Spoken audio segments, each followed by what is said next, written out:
I remember the weight of the dirt beneath my cheek. Cold, damp. My fingers twitched, but my legs didn't move. "Walk it off, stop being a baby," my father barked from somewhere above me. I could hear my brother's laugh, sharp, deliberate. Mom's voice followed, dripping with contempt. "Get up, you're ruining his birthday." The air felt heavy. The smell of barbecue smoke mixed with something metallic in my mouth. I tried again to move my legs. Nothing. Then boots appeared in my blurred vision. A woman's voice, steady, professional. "He can't move his legs. We're calling for backup." Silence. Then the first crack in my father's voice.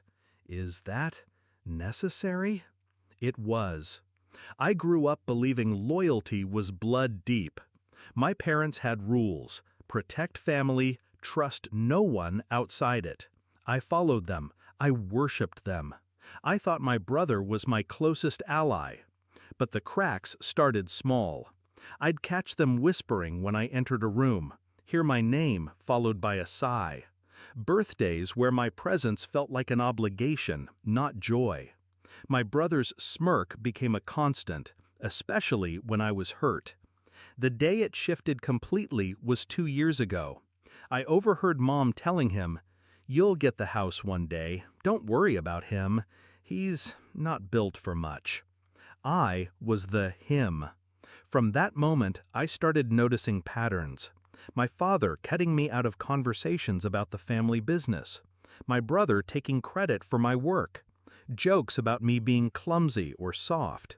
They weren't jokes, they were seeds, planted to make me the fool in everyone's eyes. The accident wasn't an accident. It was my brother's party. Drinks flowing, music too loud. He challenged me to race him to the lake. I hesitated. He knew my knee had been acting up for weeks. But the smirk was there, so I ran. Halfway down the hill, I felt it. The shove. Subtle, but enough. I tumbled.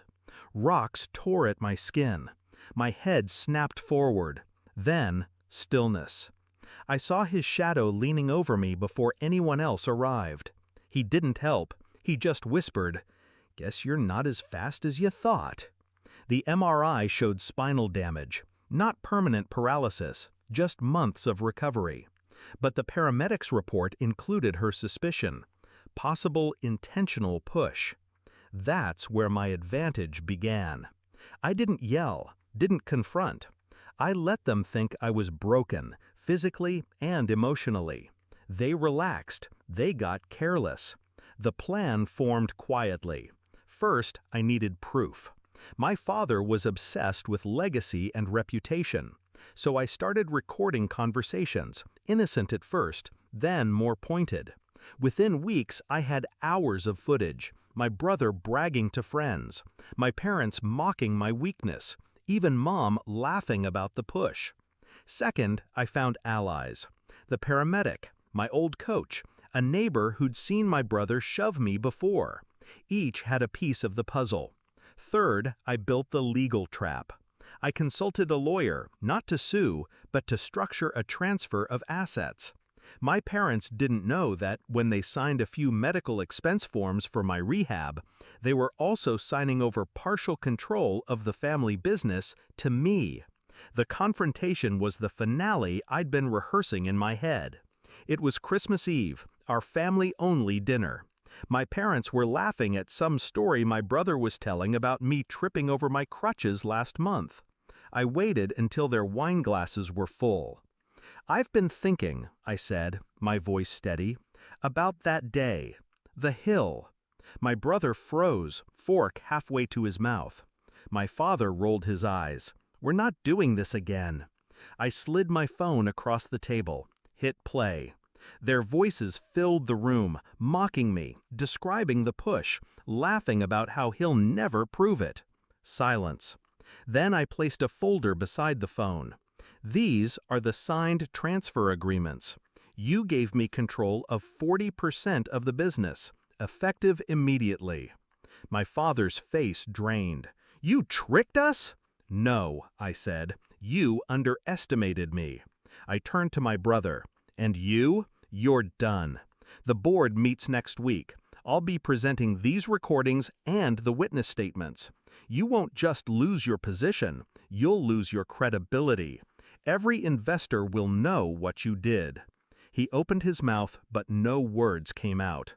They tried to salvage it, of course, pleading, bargaining, even threatening. But it was too late. Within a month, my brother was out of the business, my father's reputation was shredded in our industry, and Mom had retreated into a tight-lipped silence that spoke louder than any insult she'd ever thrown. People think revenge feels like fireworks. It doesn't. It's quieter, colder. It's the satisfaction of watching the people who dismissed you realize they built their own downfall, one careless cruelty at a time. That day on the ground, they thought I was powerless. Now they know. I can walk again. But they?